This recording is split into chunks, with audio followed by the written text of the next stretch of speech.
बाजारों में इंटरेस्टिंग रुझान ट्रेडिंग का, जहां दिग्गजों में है कमजोरी, वहीं मिड कैप और स्मॉल कैप शेयरों में तेजी का रुझान बरकरार। ट्रेडर्स अब भी बिल्कुल भी चिंतित नहीं है, न अमेरिकी बाजारों की गिरावट से, न ही दिग्गजों में कमजोरी से। हमारे साथ कार्यक्रम में शामिल होते दिख रहे हैं प्रभुदास लियादर के जॉइंट एमडी दिलीप भट्ट साहब। दिलीप जी, स्वागत है आपका सीएनबीसी आवाज पर। क्या समझा जाए, जिस तरह का रुझान बाजारों में दिख रहा है, ग्लोबल मार्केट्स की कमजोरी को बाजार नजरअंदाज कर रहे हैं, क्या लगता है अब से लेकर इलेक्शन तक यहां से भी 4-5% की अपसाइड और बन सकते हैं? निफ्टी में 7,000 के पार जाने की ताकत है? जिस तरह से एक इवेंट होने जा रहा है, उस हिसाब से अगर देखा जाए तो मार्केट बाकी सब इवेंट्स को इग्नोर कर रही है।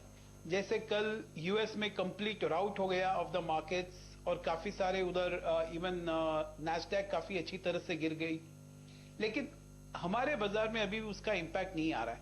तो ये तो शायद in a run up to the elections possibly अगर करेक्शंस भी आ जाए, थोड़े बहुत आ जाए, तो भी वो शॉर्ट लिव्ड रहेगा। यहां से ज्यादा ऊपर जाने ज्यादा नीचे जाने की संभावना नहीं है। तो मुझे लगता है कि शायद ये इसी और एक 100-150 पॉइंट्स निफ्टी नीचे में जा सकता है, लेकिन शायद नीचे पे सस्टेन नहीं हो पाएगा। लेकिन ओवरऑल ये समझना है कि एफआईआईज ने जो पैसा डाला है वो उन्होंने काफी लिक्विड स्टॉक में डाला है, वो गिने चुने 20-25 स्टॉक में डाला है, निफ्टी में डाला है, और बहुत कम पैसा उन्होंने बी ग्रुप में डाला है। The entire market has played largely in the B group in the expectations के फॉलो अप बाइंग आ जाएगा। तो उस हिसाब से देखा जाए तो शायद मार्केट में रिस्क मार्जिन ऑफ सेफ्टी उस हिसाब से बहुत कम हो रहा है।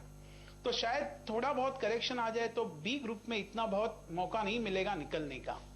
और ये पूरी बाजार एक ही आदमी के ऊपर एक ही आदमी को एक्सपेक्ट कर रही है। तो शायद वो पार्टी को मेजॉरिटी मिल जाए और वो आदमी भी नहीं आए, या फिर पार्टी आ जाए और आदमी नहीं आए। ये combination is also not acceptable to the market. So what I would say is, yes, markets have the strength के 7,100 हो जाए in a run up to the election, but as a prudent and cautious investor, around 6,800 to 7,000 थोड़ा बहुत profit book करके थोड़ा बहुत cash में रहना बहुत आवश्यक है। Hi Dilip, good morning. Defensive stocks क्या यहाँ से अब चलते हुए नजर आ सकते हैं? अगर ऐसा है आपका, क्योंकि स्टांस थोड़ा कॉशियस है, क्या फार्मा और आईटी स्पेस में आपको खरीदारी के मौके दिखते हैं इस समय? जिस तरह से रुपी वापस थोड़ा बहुत डिप्रिशिएट होने लगा है, may be it is a short term reaction, तो ये आईटी और फार्मा दोनों सेक्टर जहां पर जिन्होंने पार्टिसिपेट नहीं किया और शायद बल्कि नीचे आ गए इन दिस राइज, मुझे लगता है ये दोनों सेक्टर यहां से शायद एक अप्रिसिएशन दे सकते हैं। और अगर बाजार में देखा जाए तो वैसे भी सेक्टर रोटेशन हो ही रहा है, because of which the index को बहुत अच्छी तरह से होल्ड ऑन किया जा रहा है।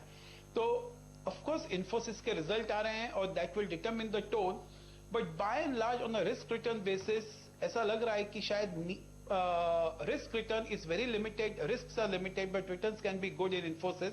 उस हिसाब से विप्रो भी काफी ठीक दिखाई दे रहा है। तो मुझे लगता है डिफेंसिव्स में बाइंग आ सकती है एंड थोड़ा बहुत पैसा उसमें भी जा सकता है। इंटरेस्टिंग बात कही आपने।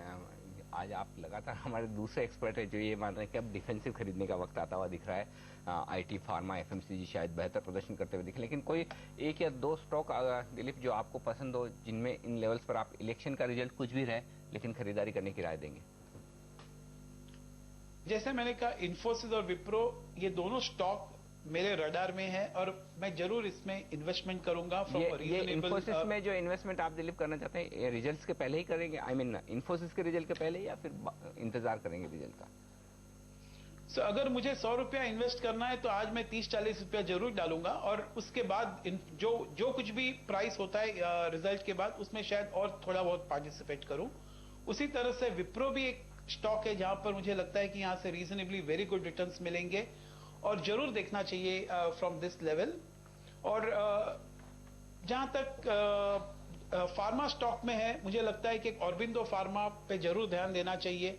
मुझे लगता है 14-15 में उसके operating EBITDA level itself will go to almost about 2,000 crores and it will become one of the top pharma companies in terms of the profitability. तो ऑरबिंदो फार्मा ठीक लग रहा है और मुझे लग रहा है रैन बख्शिया सन फार्मा में जरूर वापस और इन्वेस्ट करना चाहिए from a slightly longer term perspective. Okay, तो ये सारे स्टॉक्स हैं जहां पर निवेश की राय इस वक्त दिलीप भट्ट साहब की तरफ से आती हुई दिख रही है। दिलीप जी, बहुत बहुत शुक्रिया हमारे लिए वक्त निकालने के लिए और आज अपनी राय देने के लिए। Thank you. और बाजारों ने की है कमजोर शुरुआत, लेकिन 6750 के आसपास निफ्टी की सपोर्ट लेने की कोशिश और इसके अलावा मिड कैप और स्मॉल कैप शेयरों में फिर से खरीदारी का रुझान। हफ्ते का आखिरी ट्रेडिंग सेशन, शुरुआत काफी इंटरेस्टिंग। पहला सौदा में आज के लिए इतना ही। नाम बने रहिए CNBC आवाज के साथ। ब्रेक के बाद लेकर आएंगे आवाज IPL। हमें दीजिए इजाजत। नमस्कार।